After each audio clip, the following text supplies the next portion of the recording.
नमस्कार दोस्तों, मैं अमन स्वागत करता हूं आपके अपने YouTube चैनल एजुकेशन हब पे। यह पर्यावरण एक परिचय का 9वां क्लास है और आज हम देखेंगे जलमंडल और बायोम से संबंधित क्वेश्चन आंसर। जैसा कि आपको पता है कि 8वीं क्लास में हम लोगों ने अच्छे से देखा था जलमंडल और बायोम को, जिसमें हम लोगों ने जलमंडल क्या है, बायोम क्या है और कुछ प्रजातियां जैसे कि संकेतक प्रजातियां, की स्टोन प्रजातियां, अम्ब्रेला प्रजातियां, फाउंडेशन प्रजातियां किसे कहते हैं, इन सारी चीज़ों को देखा था। और देखेंगे उनसे संबंधित किस प्रकार से क्वेश्चन एग्जाम में पूछे जा सकते हैं। तो चलिए शुरू करते हैं बिना किसी देरी के। तो यहाँ पे दिया गया है कि निम्नलिखित युग्मों पर विचार कीजिए। पहला कह रहा है कि जैविक समुदाय, और यहाँ पे कह रहा है कि एक ही तरह के जीव का समान क्षेत्र में रहना। दूसरा कह रहा है पारिस्थितिकी तंत्र, तो इसमें कह रहा है कि जैविक समुदाय और उसके आसपास के निर्जीव घटक। और तीसरा कह रहा है जैवमंडल, जिसमें कह रहा है कि सभी पारिस्थितिकी तंत्रों का समूह। तो अब यहाँ पे मैंने आपको बताया था जैवमंडल को समझाने के लिए कि शुरू किया था परमाणु से।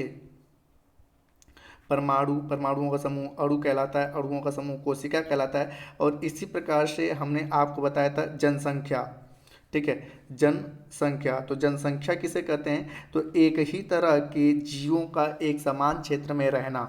एक ही तरह के जीवों का एक समान क्षेत्र में रहना वो क्या कहलाता है, जनसंख्या कहलाता है। और विभिन्न प्रकार के जीवों का एक समान क्षेत्र में रहना समुदाय कहलाता है।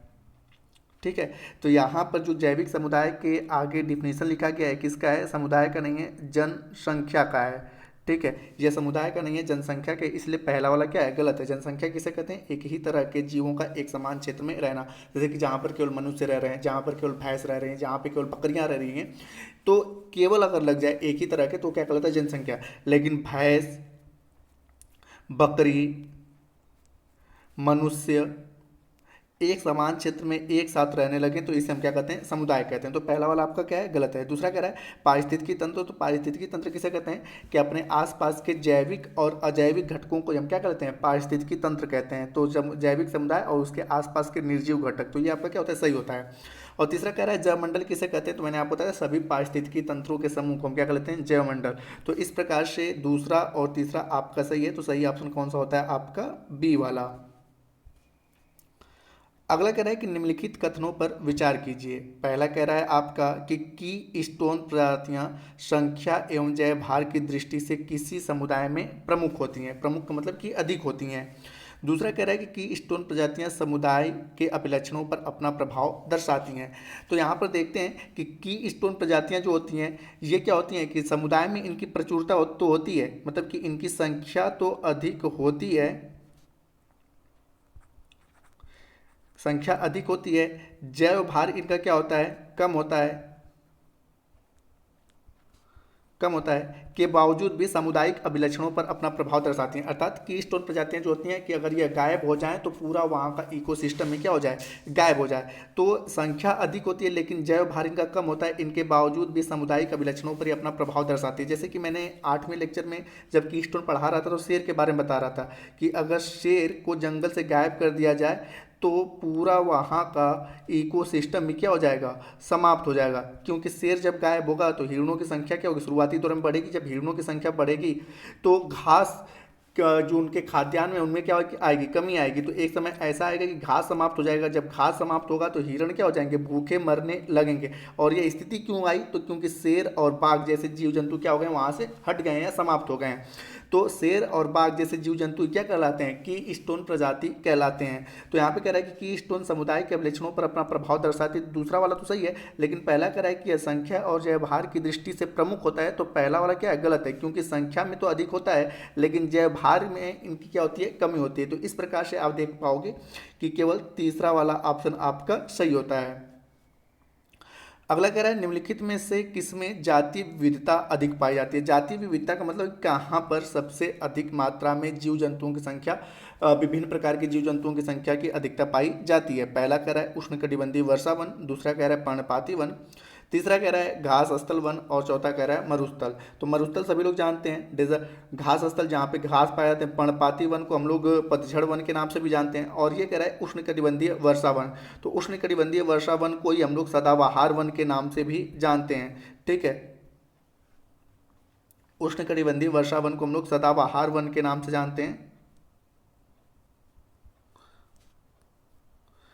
अब यहाँ पे उष्णकटिबंधीय वर्षावन का मतलब कि जहाँ पर मतलब उष्णकटिबंध का वह क्षेत्र, आपको पता है कि ग्लोब पर, ठीक है, 23.5 डिग्री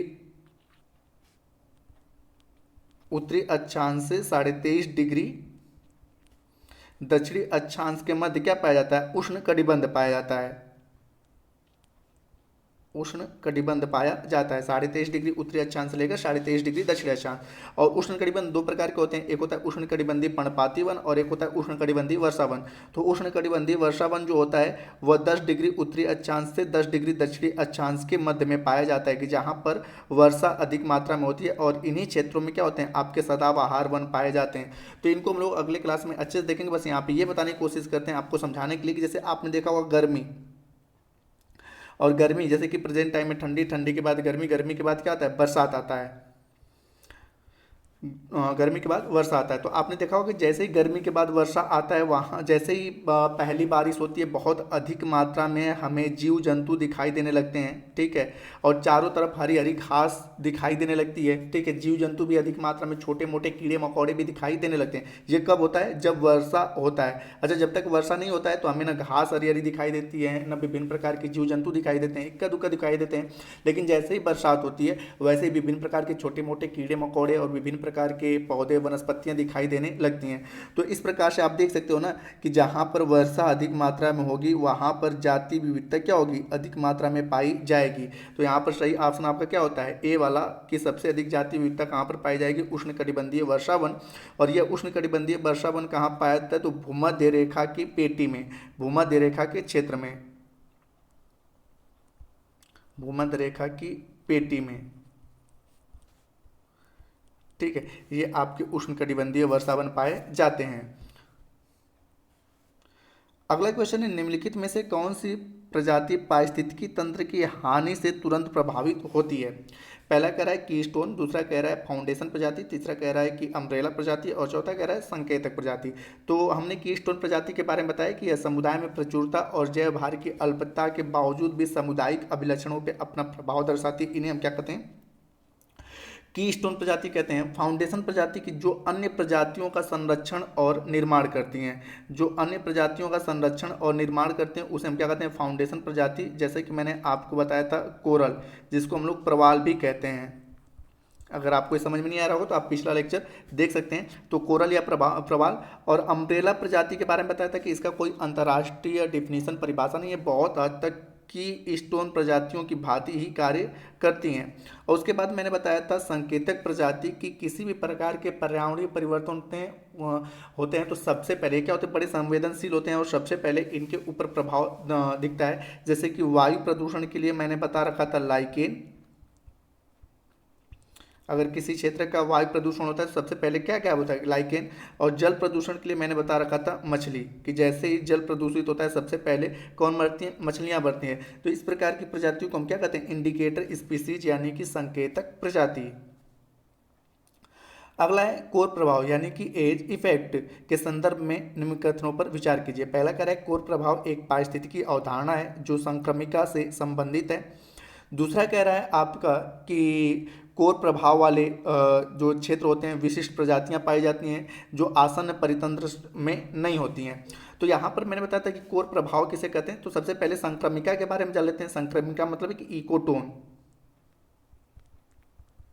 तो जहाँ पर दो परितंत्र आपस में मिलते हैं उसे हम क्या कहते हैं, इकोटोन कहते हैं। जैसे कि कल मैंने आपको बताया था कि जल और स्थल, जैसे एक तालाब है, ये तालाब है और इसमें जल भरा हुआ है, तो ये क्या हो गया, जल वाला क्षेत्र हो गया। और उसके बाद तालाब के बाहर का जो क्षेत्र हो गया ये क्या हो गया, स्थल हो गया, मतलब तालाब। और ये क्या हो गया, आपका स्थल। लेकिन यहाँ पर आप देखोगे कि कुछ ऐसा क्षेत्र होगा जहाँ पर जल और स्थल दोनों आपस में मिलते हैं, मतलब तालाब के किनारे वाला जो भाग होता है यहाँ पर जल की भी मात्रा होती है और स्थल की भी मात्रा होती है, ठीक है। तो यहाँ पर विभिन्न प्रकार, मतलब कि जल वाले भी जीव जंतु पाए जाएंगे, स्थल वाले भी जीव जंतु पाए जाएंगे, और कुछ ऐसे जीव जंतु पाए जाएंगे न पूर्ण रूप से जल में रहते हैं न पूर्ण रूप से स्थल में रहते हैं। तो इस तरह से आप देखोगे इसी क्षेत्र को हम क्या कर लेते हैं, इकोटोन कहते हैं। और इसके बारे में होता है कि यह एक तनाव वाला क्षेत्र होता है। तनाव वाला क्यों, क्योंकि जल वाले भी जीव जंतु पाए जाएंगे और स्थल वाले भी पाए जाएंगे। और कभी कभी क्षेत्र इनका बड़ा भी होता है और कभी कभी यह छोटे क्षेत्र में भी पाए जाते हैं। तो कोर प्रभाव एक पारिस्थितिकी अवधारणा है जो संक्रमिका से संबंधित है। तो इसी को हम क्या कहते हैं, यहाँ पे विभिन्न प्रकार के जीव जंतु पाए जाते हैं, इसी को कोर प्रभाव कहते हैं। ठीक है, और इसका संबंध किससे, इकोटोन से है। ठीक है, तो पहला वाला आपका ऑप्शन क्या होता है, सही होता है। और दूसरा कह रहा है कोर प्रभाव वाले क्षेत्र में विशिष्ट प्रजातियां पाई जा सकती हैं जो आसन परितंत्र में नहीं होती हैं। तो क्यों विशिष्ट प्रजातियां, क्योंकि यहाँ पर जल वाले भी पाए जा सकते हैं, स्थल वाले भी पाए जा सकते हैं, और कुछ ऐसे जीव जंतु न पूर्ण रूप से जल में पाए जाते हैं नहीं स्थल में। तो यह भी आपका स्टेटमेंट क्या होता है, आपका सही होता है। तो इस प्रकार से आपका सही ऑप्शन होता है सी, 1 और 2 दोनों सत्य हैं। अगला है, यदि उष्णकटिबंधीय वर्षा वन काट दिए जाए तो वह उष्णकटिबंधीय पर्णपाती वनों की तुलना में शीघ्र पुनर्नियोजित नहीं हो पाते, इसका कारण क्या है। अब यहाँ पे पहला ऑप्शन कह रहा है कि उष्णकटिबंधीय वर्षा वन की मृदा में पोषक तत्वों का अभाव होता है। दूसरा कह रहा है उष्णकटिबंधीय वर्षा वन में वृक्षों के प्रवाहों की जमीन क्षमता दुर्लभ हो जाती है। तीसरा कह रहा है उष्णकटिबंधीय वर्षा वन की जातियां धीमी गति से बढ़ती हैं। और चौथा कह रहा है विदेशज जातियां वर्षा वन की उर्वर मृदा पर अतिक्रमण कर जाती हैं। तो अब यहाँ पे हम बताते हैं कि हमने जब आपको मृदा पढ़ाया था, तो मृदा जब मैंने पढ़ाया था तो मैंने बताया था कि जिन क्षेत्रों में सबसे अधिक वर्षा होती है वहाँ की मृदा कैसी होती है, लेटराइट होती है, लेटराइट होती है। और इस मृदा की प्रकृति कैसी होती है, अम्लीय। ठीक है, इस मृदा की प्रकृति कैसी होती है, अम्लीय होती है। और आपने पता है कि मृदा अम्लीय होने के कारण या खेती के लिए उपयुक्त नहीं होती, इसमें सभी प्रकार के फल नहीं हो पाते हैं। अभी आप पूछोगे कि ये सारी चीज़ें क्यों बता रहे हैं, तो मैंने आपको बताया था कि जब जहाँ पर सबसे अधिक वर्षा होती है तो बेसिक तौर पे आपने देखा होगा कि मृदा में जो पोषक तत्व पाए जाते हैं वो मृदा की ऊपरी परत पर ही पाए जाते हैं। मृदा में जो पोषक तत्व पाए जाते हैं वह मृदा की ऊपरी परत पर ही पाए जाते हैं। ठीक है, और वर्षा होने के कारण मृदा की ऊपरी परत क्या होती है, बह जाती है, और जिसके कारण मृदा का पोषक तत्व क्या होता है, समाप्त हो जाता है। और जिसके कारण अब यहाँ पर किसी भी प्रकार के पौधे का उग पाना बड़ा ही क्या होता है, दुर्लभ हो जाता है। तो इस प्रकार से हम कह सकते हैं कि पहला वाला ऑप्शन क्या है, सही है कि उष्णकटिबंधीय वर्षा वन की मृदा में पोषक तत्वों का अभाव होता है, क्योंकि अधिक वर्षा होने के कारण मृदा की ऊपरी सतह बह जाती है और जो पोषक तत्व होते हैं ऊपरी सतह पर ही होते हैं, जिसके कारण यहाँ पर जो होते हैं कि जल्दी से पौधे बढ़ नहीं पाते हैं, पनप नहीं पाते हैं। ठीक है, तो क्यों, क्योंकि ऊपरी सतह बह जाती है। अगला क्वेश्चन है कि दो भिन्न समुदायों का बीच का संक्रांतिक क्षेत्र क्या कहलाता है। पहला कह रहा है इको टाइप, दूसरा कह रहा है इकेड, तीसरा इकोस्फीयर, और चौथा कह रहा है इकोटोन। तो जानते हैं यहाँ पर कि इको टाइप क्या है। तो इको टाइप में बेसिक तौर पे कि पर्यावरण के कुछ काम होता है, कि जैसे बेसिक तौर पे इको टाइप किसे कहते हैं, कि पर्यावरण से कुछ कारकों से जुड़े बदलाव जो आनुवांशिक रूप से तय किए जाते हैं। ठीक है, मतलब बेसिक तौर पे आपने देखा होगा कि पर्यावरण में कुछ चीज़ें क्या होती है, जैसे जैसे पर्यावरण बदल रहा है वैसे वैसे क्या होता है कि विभिन्न प्रकार के जीव जंतु भी क्या होते हैं, बदलते हैं। जैसे आपने सुना होगा जिराफ के बारे में, तो जिराफ के बारे में पहले कहा जाता था कि इसकी गर्दन क्या थी, नॉर्मल थी, लेकिन जिस क्षेत्र में पाया जाता था वहाँ पर जो पौधे लगे होते थे, ठीक है, उनको वह गर्दन उठाकर, ठीक है, पौधों को खाते थे, जिसके कारण बार बार हैबिचुअल एक्शन होने के कारण उनके गर्दन क्या हो गए, बढ़ गए। उसके बाद दूसरा कि आपने सुना होगा कि पहले सांप के पैर भी हुआ करते थे, लेकिन सांप पैरों का इस्तेमाल नहीं करते थे, तो धीरे धीरे उनमें क्या हुआ, आनुवांशिक बदलाव आया। ठीक है, और उनके पैर ही क्या हो गए, गायब हो गए। तो इसे हम क्या कहते हैं, इको टाइप कहते हैं। दूसरा कहता है इकेड। इकेड किसे कहते हैं, तो एक ही प्रजाति, मतलब आपने कई बार देखा होगा कि एक ही प्रजाति के पौधे, जैसे कि आपने देखा गुलाब, ठीक है, गुलाब के पौधों के ले लो, तो आपने देखा होगा कि आप ही का जो गुलाब है, ठीक है, आपके यहाँ कुछ अलग तरीके से फूलेगा, और किसी अन्य क्षेत्र में इसी गुलाब को लेकर जाएंगे तो कुछ अलग तरीके से, ठीक है, फूलेगा। ठीक है, तो इसको हम क्या कहते हैं, इकेड कहते हैं, कि अलग अलग पर्यावरण परिस्थितियों में अलग अलग प्रकार का, ठीक है, उनका क्या होता है, स्वभाव हो जाता है। ठीक है, तो इसे हम इकेड कहते हैं। लेकिन हाँ, ये आनुवांशिक नहीं होता है। पुनः इस गुलाब को जैसे हम यहाँ पर लेकर आएंगे अपने प्रारंभिक स्थिति में आ जाएगा, जैसे कि हमारे यहाँ फूलता था। लेकिन हाँ, इसे किसी दूसरे पर्यावरण में लेकर जाएंगे तो उसकी स्थितियां क्या हो जाएंगी, बदल जाएंगी। किसी दूसरे पर्यावरण में लेकर जाएंगे तो उसकी स्थितियां बदल जाएंगी। लेकिन ये आनुवांशिक नहीं होता है। लेकिन इको टाइप क्या होता है, आनुवांशिक होता है, कि हमेशा के लिए क्या हो गया, बदल गया। ठीक है, लेकिन इकेड क्या होता है कि अलग अलग पर्यावरण में लेकर जाने पर इनकी स्थितियां क्या होती है, भिन्न भिन्न हो जाती है। लेकिन पुनः जब उनकी प्रारंभिक पर्यावरण में लेकर आया जाता है तो उनकी स्थितियां सामान्य हो जाती है। तो इसे हम क्या कहते हैं, इकेड कहते हैं। इकोस्फीयर, इकोस्फीयर हम कहते हैं पारिस्थितिकी को। इकोस्फीयर पारिस्थितिकी को कहते हैं। तो पारिस्थितिकी अगला चैप्टर सामान्य रूप से कह सकते हैं पारिस्थितिकी को इंग्लिश में इकोलॉजी कहते हैं।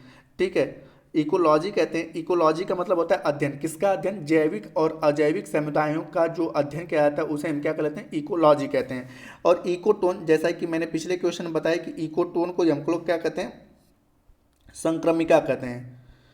ठीक है, जहाँ पे दो भिन्न भिन्न समुदाय, जैसे मैंने बताया कि जल और स्थल का आपस में मिलना क्या कहलाता है? इकोटोन कहलाता है या संक्रमिका कहलाता है। तो इस प्रकार से आपका सही ऑप्शन कौन सा होता है? डी वाला होता है। ठीक है, आपका सही ऑप्शन है जो आपका डी वाला, कि दो भिन्न भिन्न समुदायों के बीच के संक्रांति का क्षेत्र क्या कहलाता है? इकोटोन कहलाता है।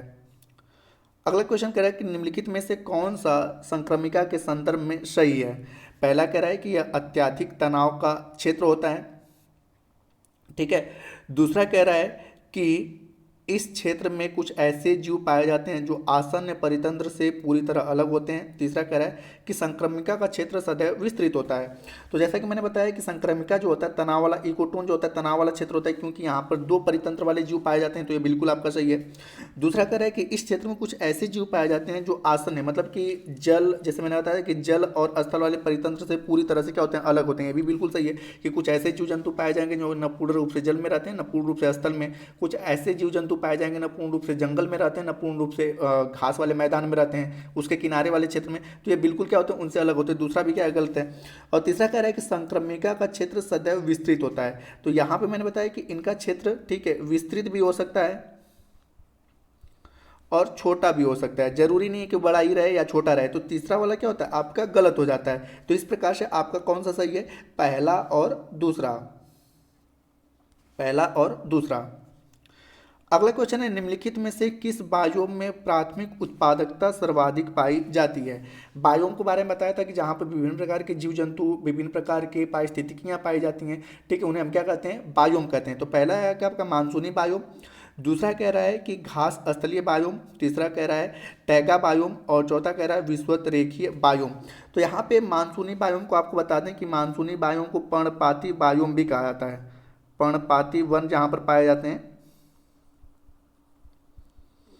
और विषुवत रेखीय वन बायोम को हम लोग उष्णकटिबंधीय वर्षा वन भी कहते हैं।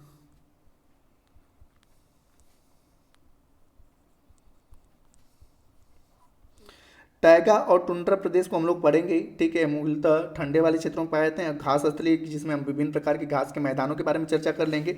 तो जैसा कि उष्णकटिबंधीय वर्षा बायोम, वर्षा वन के बारे में आपको बताया जा चुका है। ठीक है, कि यह भूमध्य रेखा के 10 डिग्री उत्तरी से दक्षिणी अक्षांश के बीच में पाए जाते हैं। और यहाँ पर अधिक मात्रा में वर्षा होने के कारण, ठीक है, जहाँ पर प्राथमिक उत्पादकता विश्व में, मतलब अगर आपसे पूछा जाए कि सबसे अधिक, ठीक है, सबसे अधिक जो होते प्राथमिक उत्पादकता कहाँ पर मिलते हैं, तो भूमध्य रेखा की पेटी में। ठीक है, तो आपका इसको भी हम लोग अच्छे से कवर करेंगे कैसे पाए जाते हैं। तो आपका जो होता है कि विषुवत रेखीय वन वायुओं में प्राथमिक उत्पादकता क्या होती है? सबसे अधिक पाई जाती है, क्योंकि यहाँ पे सबसे अधिक वर्षा होती है, जिसके कारण यहाँ पे प्राथमिक उत्पादकता अधिक मात्रा में पाई जाती है। तो आपका सही ऑप्शन होता है डी, विषुवत रेखीय वन वायुओं। इस सेशन का अंतिम क्वेश्चन है कि निम्नलिखित क्वेश्चन में विचार करिए कि उष्णकटिबंधीय वर्षा वन एवं प्रवाल भित्ति में अत्यधिक जातीय विविधता पाई जाती है। दूसरा कह रहा है कि मरुस्थल एवं ज्वारनदमुख क्षेत्र में अपेक्षाकृत निम्न जातीय विविधता पाई जाती है। अब पूछ रहा है कि कौन सा सही है। तो देखिए, जो प्रवाल भित्ति है वो कहाँ पाया जाता है? समुद्र में पाया जाता है। प्रवाल भित्ति कहाँ पाया जाता है? समुद्र में। और प्रवाल को समुद्र का उष्णकटिबंधीय वर्षा वन कहा जाता है। उष्णकटिबंधीय वर्षा वन कहा जाता है किसे? प्रवाल को समुद्र का उष्णकटिबंधीय वर्षा वन कहा जाता है। और प्रवाल के बारे में मैंने बताया था कि ज्यादातर जीव जंतु क्या होते हैं, यहीं पे अपना संरक्षण और निर्माण इनका होता है, तो अधिक मात्रा में क्या होता है, यहाँ पे विविधता पाई जाती है। तो जैसे कि समान रूप से समझ सकते हो कि उष्णकटिबंधीय वर्षा वन को मैंने समझा रखा है, जहाँ पे अत्यधिक मात्रा में जातीय विविधता पाई जाती है। और प्रवाल को अगर आपसे पूछ दे कि समुद्र का उष्णकटिबंधीय वर्षा वन किसे कहा जाता है, तो प्रवाल भित्ति को कहा जाता है। तो इस प्रकार से आप समझ सकते हैं कि पहला वाला ऑप्शन क्या है, आपका सही है। पुनः मैं कह रहा हूँ कि अगर आपको चीज़ें अच्छे से नहीं समझ आए तो पिछला लेक्चर देख लीजिएगा, जिसमें अच्छे चीज़ों को समझाया गया है। दूसरा कह रहा है कि मरुस्थल एवं ज्वार नदमुख वाले क्षेत्र में अपेक्षाकृत निम्न जातीय विविधता पाई जाती है।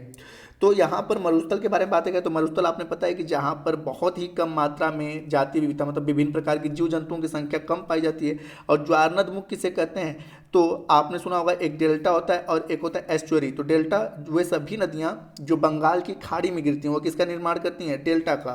और वे सभी नदियाँ, ठीक है, जो अरब सागर में गिरती हैं सिंधु नदी को छोड़कर, वह किसका निर्माण करती हैं, एस्चुअरी या ज्वारनदमुख का। ठीक है, एस्चुअरी या ज्वारनदमुख का।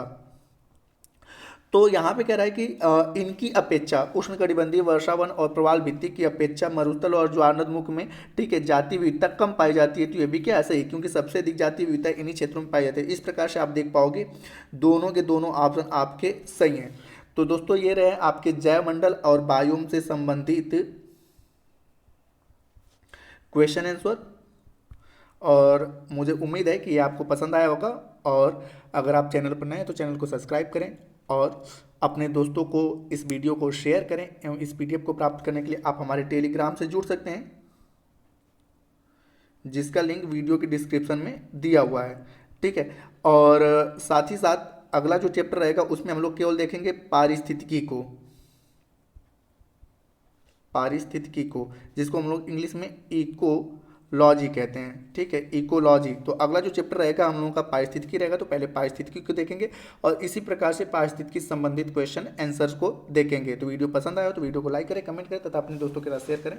और चैनल पर नए हैं तो चैनल को सब्सक्राइब अवश्य करें। हम इस पीडीएफ को प्राप्त करने के लिए आप हमारे टेलीग्राम से जुड़ सकते हैं, जिसका लिंक वीडियो के डिस्क्रिप्शन में दिया हुआ है। वीडियो के अंत तक बने रहने के लिए धन्यवाद। मिलते हैं जल्दी नेक्स्ट वीडियो में।